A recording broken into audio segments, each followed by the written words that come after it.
Hey, what's up guys? David Glenn of davidglennrecording.com and theproaudiofiles.com. We're back with our fourth and final video in the mini-series of mixing acoustic music. I've got the stereo bus all lined up, ready to go over that for you guys and kind of give you an introduction to how I treat the two bus. This is my two bus chain on pretty much every style of music. I'll adapt it with minor changes here and there, but kind of a sneak peek at that. And first I want to mention the song is called Chosen, once again by Jairus Cole. I'm going to hit play, and then we will take a look step by step. Do great things. You are more than what you've been revealing. So let it out and let it shine. And know that it's only a matter of time until they know as well as you know. Yeah. All right, very cool. Jumping right in. Before I pull open the plugins, let me put that to the side just for a second. Let me recap. You see in brown, we've got the acoustic guitars, and the picked acoustics are going to an aux. They're going then out to the all music. The strummed acoustics are going to an aux, and then they're going out to all music. Those two instruments are then meeting. All music is right here. I'm adding a little bit of compression. We covered that in another video, but that's the Slate. And that's also from video 3. We handled the MSEQ, and that's there. The all music goes out to the submaster. It's a stereo bus, a two bus. It could be called a couple different things, but I picked up submaster. I want to say it was back I did the expert certification for Pro Tools version 7 or something like that, and my instructor mentioned the submaster, so that stuck with me. So just so you know what I'm talking about, that goes out to the submaster, and the submaster is here, where all vocals, all drums, all music, all EFX, low end, high end. You guys follow Dave Pensado, you know he uses this technique. Want to give credit where it's due. And let's pull open the first plugin. I'm using the Kramer. You can see the preset has been untouched. It's the mastering soft clean compression preset. I think I may have dialed the noise down, but sometimes I pull it up. Who knows? Just depends on what I'm in the mood for. But this plugin is the first plugin that anything in the song hits. And sometimes I'll swap it out for the Studer. Sometimes I'll swap it for the J37 now that that's out. It all depends. But this is what's stuck in my template. I put it there, and I like what it does, so I leave it. Let me play the mix. I guess would be a good way to kind of demonstrate this at the high point. You've been revealing, so let it out. Okay, cool. So let's play it from there, and then I'm gonna bypass it so you guys can hear what happens when I remove each thing from the stereo bus. You've been revealing, so let it So out and let it shine. And know that it's only a matter of time until they know as well as you know. Cool. So something to note, the volume changes, but I'm mixing into this chain that I'm walking you through right now. I'm mixing into it from the very beginning. There's a couple points in the process that I'll cover. Excuse me, where I'm going to keep checking in with my two bus, my stereo bus.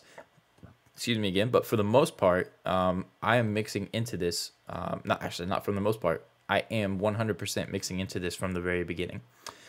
Plugin number 2 in the chain is the beautiful Slate VBC. I am in love with this plugin. It's ridiculous. Let's hit play, and then I'll show you what happens when you take it out, as it sucks the life out of our song here.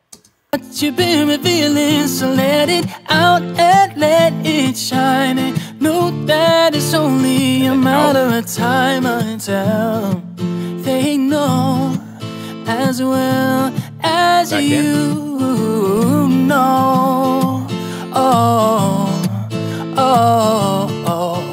Yeah. Back out. You've been chosen. And yeah, I mean, it speaks for itself. You hear it, you hear what's happening without it, you hear what's happening when I engage it. You also will notice, if you look and pay attention, the needles aren't moving. I don't even think they shook even a little bit. That's all just the harmonic character that's built into this plugin. and I've just got the 2 engaged. I'm skipping the red on the stereo bus, but the 2 engaged for character. Not much to say about that one, but man, I absolutely love it. This is the next in line. We are hitting the linear phase multiband from WEISS.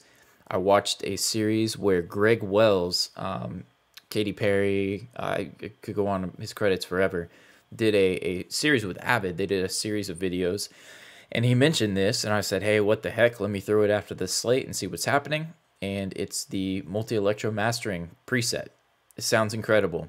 I love it. I don't touch it. I leave it alone, and I just kind of keep an eye on it to make sure that my gain is not hitting the 2 bus too hard.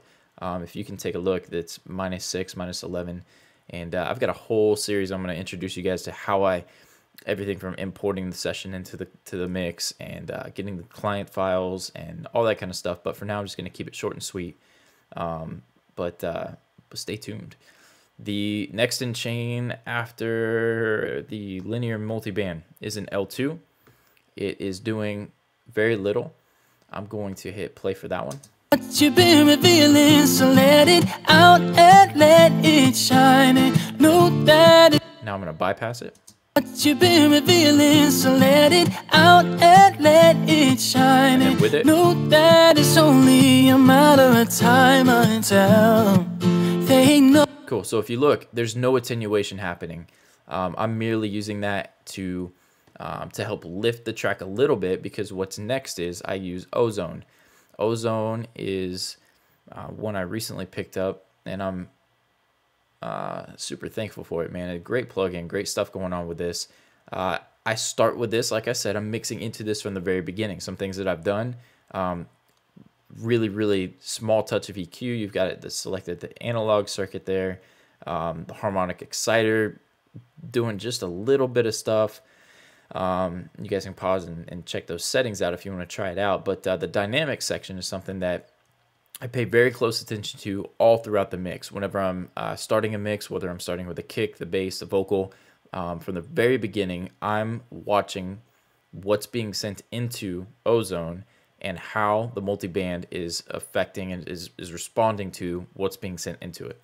If I hit play here, what you've been revealing, so let it out and let it shine. And know. Cool. So not too much low content. I didn't pay too much attention to the low end of it, other than the fact that I didn't want it really doing much.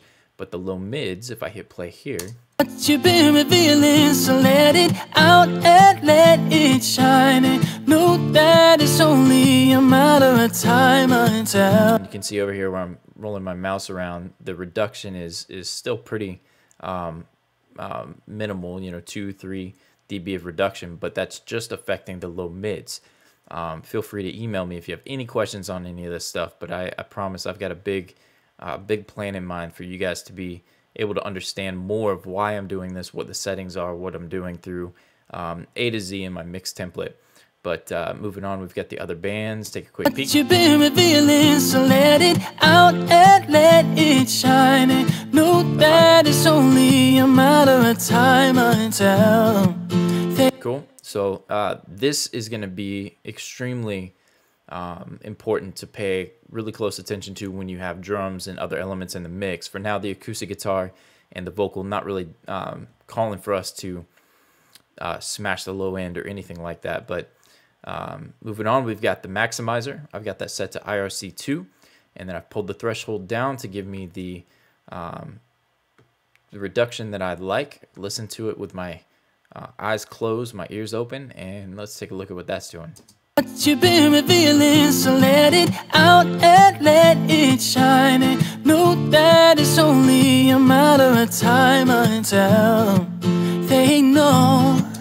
Cool. So a couple parts there, it's hitting it pretty decent. Let me pull this over. I'm staring at this just about the entire time that I'm mixing and kind of watching where I'm at, where I'm going. And I bring in tracks, mainstream tracks that have been mastered, and I'm watching what their perceived loudness is, the RMS, all that good stuff. And then I will kind of A, B, and match and feel like if I've got the right vibe with mine, if I need to go back to the drawing board with my levels or compression in the track. But something to note, I'd be willing to guess that I'm compressing less in the mix than I would without this stereo bus chain. And I'm okay with that. I like the way it sounds. Call it a crazy stereo bus, crazy two bus, whatever you want to label it. For the people who want to give this a shot, I highly recommend this technique. The presets are less important than just using your ears, but by all means, pull these up, give them a starting point, and take a shot at it. See what happens. If you hate it, by all means, go back to whatever you're used to. But man, I would encourage you to just give it a shot and try it out. Be conscious of your meters. Always referencing. I'm always pulling up tracks from. I've got a song like this. I've got like I mentioned in the first video, I've got Matt Nathanson's song Angel pulled in. It's an acoustic guitar and a vocal, and I'm listening to the quality of his acoustic guitar and his vocal, and I'm always checking mine against him just to kind of, especially for up-and-coming mixers. I'm not working with Billboard Hot 100 artists right now.